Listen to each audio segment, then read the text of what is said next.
to the My Tennis Coaching Podcast, your go-to resource for all things tennis coaching. Stay tuned for insightful discussions and practical tips that will make a real difference on and off the court. Why do beginner tennis players have such bad technique? Over the past 24 years, I've worked with, at this point, probably thousands of tennis players. I've delivered 36,000 plus lessons, thanks to ChatGPT in their estimation. And I've worked with lots of beginner players. Yes, I'm quite fortunate. I've worked in performance and worked with some very capable and very good players. However, the biggest question and challenge always comes around constraint-led approach is, well, you can't use it with beginners. So today we're going to unpack all that in today's podcast. This is recorded. Unfortunately, it is half term at the time of streaming here in the UK, and hopefully I'm enjoying some time off with my family.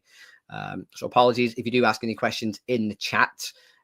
I won't see them, so please leave them down in the comments. But we're going to kick off with, well, do beginners really have bad technique? Because when a player first picks up a racket and first plays the game, they don't look like professional tennis players. They look robotic. They look awkward. Their arms are flailing everywhere. You definitely won't see the hip rotation, shoulder over shoulder rotation, ground reaction force, using the legs, all the stuff that you see when you watch Wimbledon in a few weeks' time. But is that really bad technique? And what tends to happen in these situations is, no matter if they're beginner, junior, or beginner adults, we believe that the first thing we need to do is, oh my God, they can't play. I've got to show them how to hit the ball. I've got to teach them the technique. And that's where this whole idea of fundamentals comes from. Well, oh my God, I've just seen Steve hit a serve and he puts the racket there and the ball there and he hits it. Oh my God, that's so bad. That's not a tennis serve. I've got to show him how to serve properly. And we have this idea of, when we watch a beginner engage and interact with a game, we think that the technique's horrendous and we need to start there. Let's teach him the technique first. And then when we get the technique right, we can then start to look at the tactics and all the other stuff later on. But it's not actually bad technique that you're seeing. And it's something that I wasn't aware of until only literally 4 or 5 years ago, once I started to look at human movement and ecological psychology and ecological dynamics and the constraint-led approach. You've definitely heard the story.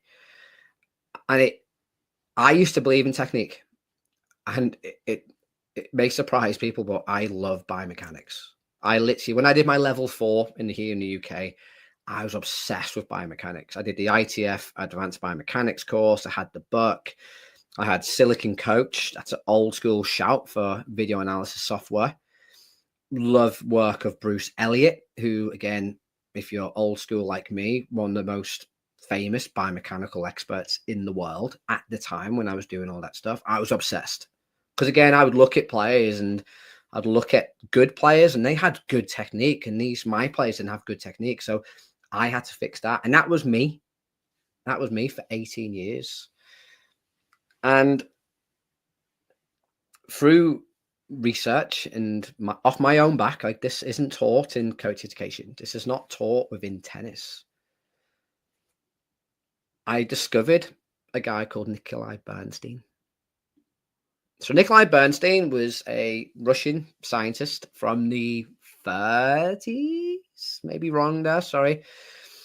But Bernstein was obsessed with human movement, and he had a burning question. How does the human body control all possible movements of its many joints and muscles to perform a skillful action? And one of Bernstein's most famous experiment was the hammer and the blacksmith. And he, before motion capture, put loads of lights on lots of different blacksmiths, and they had to hit a nail with a hammer. And his theory was, the more skilled the blacksmith, the more common and the same movement would happen.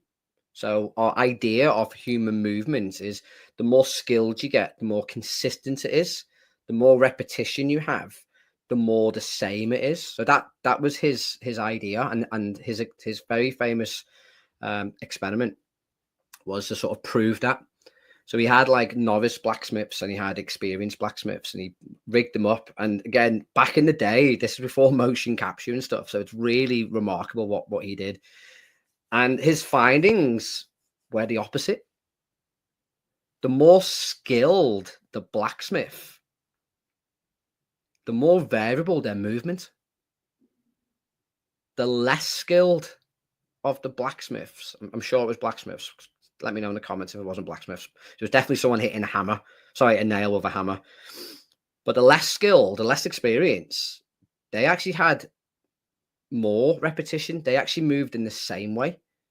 The more skilled blacksmiths and experienced ones, they actually had more variability. And that sort of led him to this idea of, well, when we get skilled at something, we actually have more variability. The body moves in more different ways. And then he started to look at the degrees of freedom. So the degrees of freedom, and I've touched upon this before, I'm sure, on the podcast, but I'll just quickly go over it.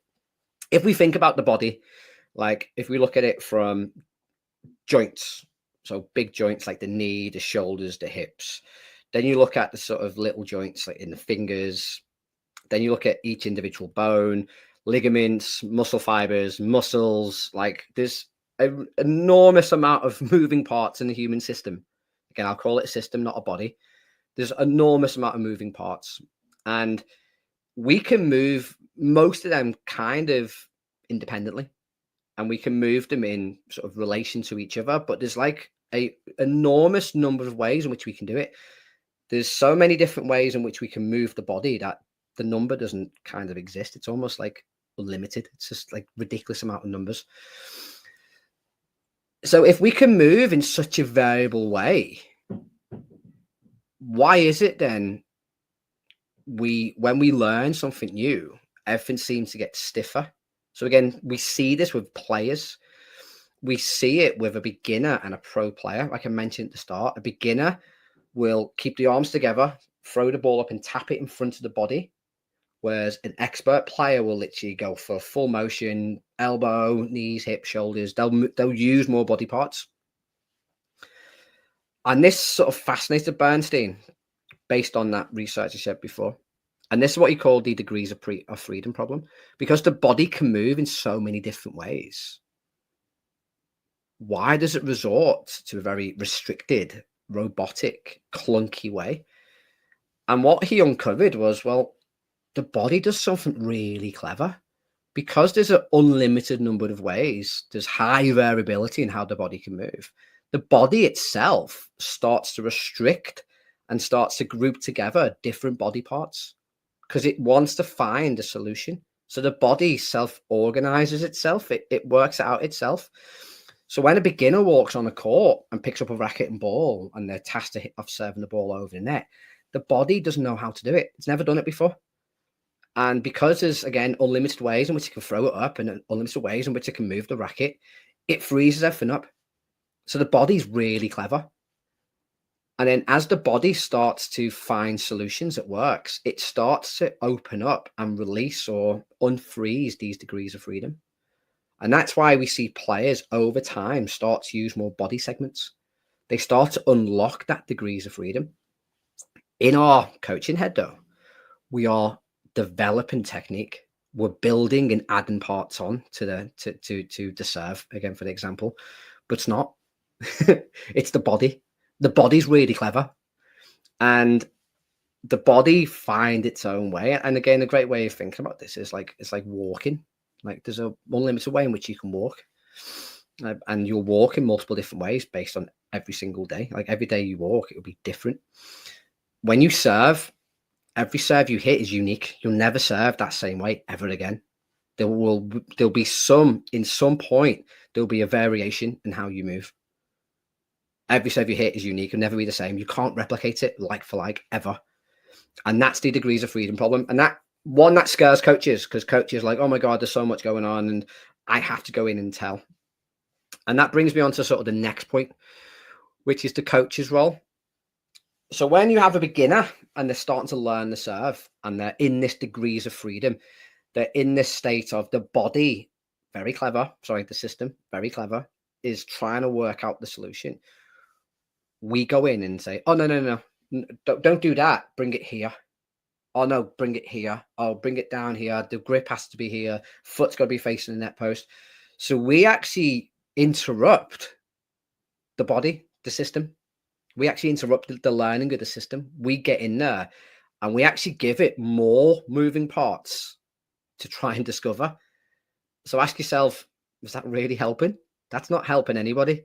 And you only have to read the inner game of tennis and do a bit of research on internal and external focus to understand that internal focus, and that's a focus on how the body moves, doesn't really work very well. It's not very effective. And the inner game of tennis is not even based on ecological psychology, but it kind of hints towards it. That came out in the 70s. And it's still one of the best-selling tennis books in the world today. And we look at internal, external focus all the time. That's not very good for the body to do. And that's why you get players going, oh, I'm overthinking. Oh, I'm thinking too much. The paralysis by analysis. And that's because you're interrupting the body's natural behavior of self-organize, because you're jumping in with these technical ideas again. Because when we see beginners play, we think it's bad technique. It's not bad technique. It's just the movement they've got in this moment in time as they're trying to self-organize. Now, it's not to say if you just leave them to it, they'll learn how to serve really efficiently, effectively. That's not what I'm saying. Our job as coaches is to help the player unlock and explore these degrees of freedom. So I do this all the time, especially in and around the serve, which I've kind of made probably one thing that I really focus on the most in tennis, because it's probably the most important shot. So a common degrees of freedom problem is people slow the racket down because they're scared of missing, because there's a net in the way, and they know if they miss two, then the point can't start. If you can't start the point, you can't play tennis, and it's just a snowball effect. So most players slow the racket down. So when I try to release that degree of freedom, I make the service box bigger. I'm encouraging them to increase the racket head speed. Now, if I encourage them to increase racket speed, they're going to have to take a bigger swing. They're going to have to find a way of throwing the racket towards the ball to increase racket head speed. I'm releasing the degrees of freedom by task design. I'm not telling them how to do it. I'm allowing the body to engage and interact with a task, and then the body will find its own way. And I'm just watching the behavior. And that's where people get really confused about me. Like, oh, you never work on technique. Oh my God, I'm constantly working on movement every single session. What you call technique, I'll call movement.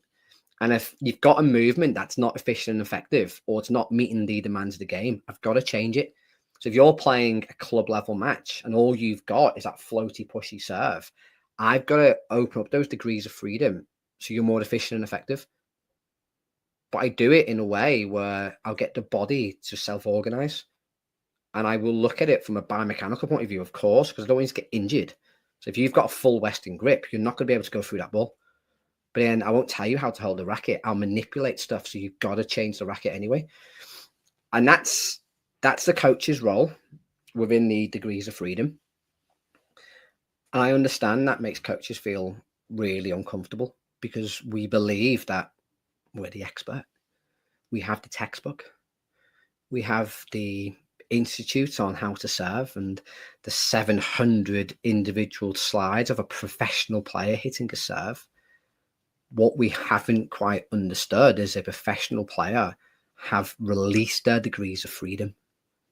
Their body has self-organized to meet the demands of the game at their level. They would never get to where they are by hitting the ball over. And again, really hard to understand, but they've almost self-discovered that through interactions, through all the tennis matches they play. Very little of that would come from coaching explicitly. Now, a coach's job may to bring attention to what they could explore, but how we do it has a huge impact. If we do it through discovery, through the environment and the task, really impactful. If we do it through explicit instruction, does work, but the value and the impact is low. It's really low. Again, there's so much information out there on unopposed versus opposed practice. Again, I'll keep using the serve. if you practice to serve with no returner, you will serve differently when the returner's there. It changes. And ask yourself a question, whenever do you serve in tennis with no returner? Never. So therefore, why are you practicing something that does not transfer? And that's what the degrees of freedom is. So when we look at beginners, when we look at inexperienced players and we see their quirky stuff, and what really drives me mad now, people calling that style. It's not style. It's just their way of self-organizing. And coaches saying, yeah, style, but you have to stay within these range of acceptability, and like you can't go outside of this, and this is you have to use this grip. No, you don't have to use that grip. Don't go on a tangent here, but grips change all the time. I change my forehand grip multiple times within a single point based on the ball that I'm given and my intention. I don't have a grip. I don't have a semi-Western grip. I have multiple grips. I have multiple forehands. I have multiple swing paps. I've got so many forehands that I don't even count. And that's, again, that's me freeing up those degrees of freedom. So when you give players a single way to hit the ball, when you give a beginner a way to hit, you're actually making things worse. You are stopping the self-discovery of the body. You're hindering how the human body wants to learn. And I bring this to a conversation I had on a coaching qualification the other week. And the coach was saying, yeah, but they're going to injure themselves if I don't show them how to do it properly. No, you're more likely to injure the player by getting them to do something that their body's not capable of doing. You're more likely to injure them by getting them to do something that their body doesn't want to do, by forcing their elbow into positions, by forcing them to get their hips and their shoulders into a position. You're more likely to injure them that way. And you only have to go through any junior performance center, look at all the knee straps, look at all the elbow straps. And that's because these kids are being forced into position. And that brings me on to sort of the idea of repetition. Like the idea of repetition and the degrees of freedom. What we have to understand is the body does not want to repeat the action. If we repeat the same action over and over again, we're more likely to get injured. So generally speaking, things like tennis elbow, probably because you're trying to do the same thing over and over again. Like if you have variability, you're using different parts, therefore you're less likely to get injured. I injured my elbow at the gym 2 years ago. That's still injured to today because I try to just keep doing the same isolated movement over and over again. Again, because that's how I was trained and how I was taught. That's how you build muscle. Whereas the body doesn't want to move in the same way every time. That's why you're constantly adapting and changing, because repetition is quite harmful for the body. But again, from coaching point of view, we believe, like Bernstein did way back in the day, we believe that experts have less variability. Well, the truth of the matter is, Djokovic has a more variable forehand than Kevin down the road at the club. The more variability, the better, because it's adaptable, it changes. So that's the degrees of freedom. Hopefully you found it useful. I know I do, and I'm still trying to get my head around the degrees of freedom. I've literally just started a new course on the My Tennis Coach Academy on this very thing of how we can coach to serve with the mindset of the degrees of freedom. So how can we get a beginner with very limited robotic movements? How can we get them into a efficient and effective player? If you're interested in that, please do check out the link down below. Next week, hopefully back live. I've not set my topics yet up for June, so please leave down below any topics you'd like me to discuss in future podcasts. And until next week, have a great week. And yeah, it's not bad technique. It's just a human body trying to find a solution. Thank you for tuning in to the My Tennis Coaching Podcast. If you enjoyed today's episode, be sure to subscribe so you never miss an update.